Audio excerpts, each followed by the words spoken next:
အားလုံးပဲမင်္ဂလာပါကျွန်တော်တို့ရဲ့ရန်ကုန် Insight Channel ကနေပြန်လည်ကြိုဆိုလိုက်ပါရစေ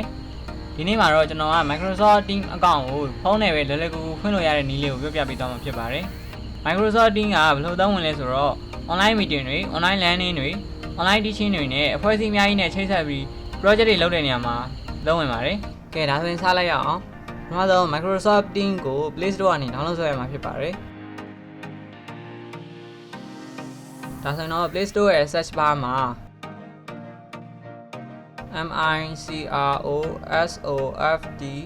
Microsoft Microsoft Teams ဆိုပြီးရိုက်လိုက်ရပါပြီ။ဒါဆိုရင်တော့အပေါ်ကဒီပုံစံနဲ့ပြန်အောင် logo လေးဖြစ်ပါတယ်။ကျွန်တော်ကတော့ install ဆွဲပြီးသားဖြစ်တာမလို့တစ်ခါတည်းတန်းပြန်လိုက်ပါမယ်။ Microsoft Teams နဲ့ကိုရောက်ပြီဆိုတာနဲ့ဒီမှာတော့ get start ကိုနှိပ်ရပါမယ်။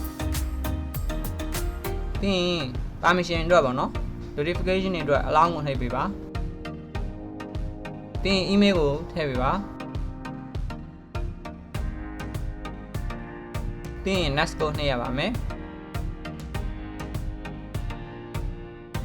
create a free account ဆိုတာလေးကိုနှိပ်ပေးရပါမယ်ပြီးရင်တော့ first name နေရာမှာကျွန်တော်တို့ရဲ့နာမည်အစကိုထည့်ပေးရပါမယ်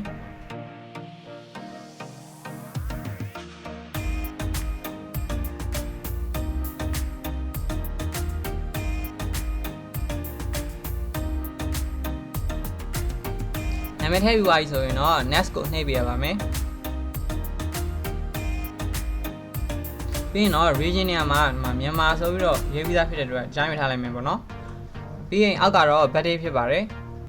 ပြီးရင်တော့ next ကိုနှိပ်ပေးရပါမယ်ပြီးရင်တော့ကျွန်တော်တို့ရဲ့ email မှာ verification code ဝင်လာပါလိမ့်မယ်ဒီမှာပေါ့နော်verification code ကဒီဟာလေးပါအဲ့ဒီ code ကိုထည့်ပေးရမှာဖြစ်ပါတယ်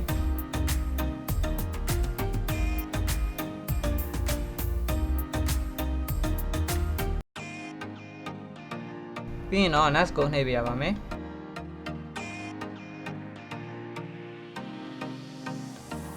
ဒါကတော့ကျွန်တော်တို့ robot မဟုတ်ကြအောင်ပေါ့နော်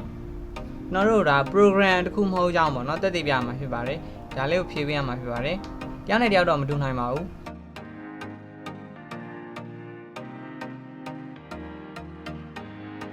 ဖြည့်ပြီးရင်တော့ next ကိုနှိပ်ပေးပါ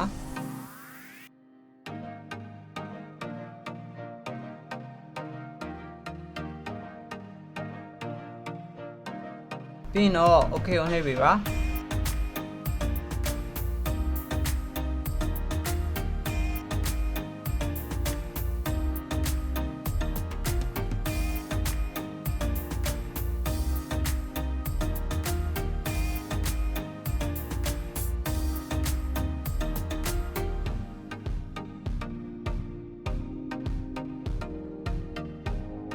ဒါဆိုတော့ကျွန်တော်တို့အကောင့်နဲ့ဒါစားရင်လောက်ပြီးတော့ဒါဝင်းနေပါပြီ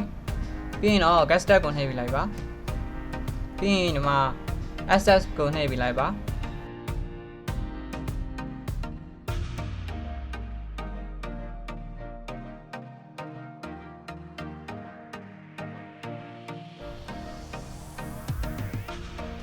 ဒါဆိုတော့ကျွန်တော်တို့ဒီမှာအကောင့်တစ်ခုကိုရပါပြီ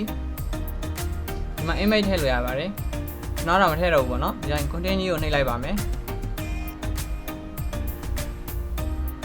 ဒါဆိုရင်တော့ကျွန်တော်တို့ Microsoft Teams account ကိုလွယ်ကူနဲ့ဖွင့်နိုင်သွားပြီဖြစ်ပါတယ်ကျွန်တော်တို့ရဲ့ရန်ကုန် Insight Channel လေးကအခုလိုမျိုးအသုံးဝင်တဲ့အကြောင်းအရာတွေကိုနေ့စဉ်တင်ဆက်ပေးမှဖြစ်တဲ့အတွက် like and subscribe မလုပ်ရသေးဘူးဆိုရင်လုပ်ပေးခဲ့ဖို့တောင်းဆိုပါတယ်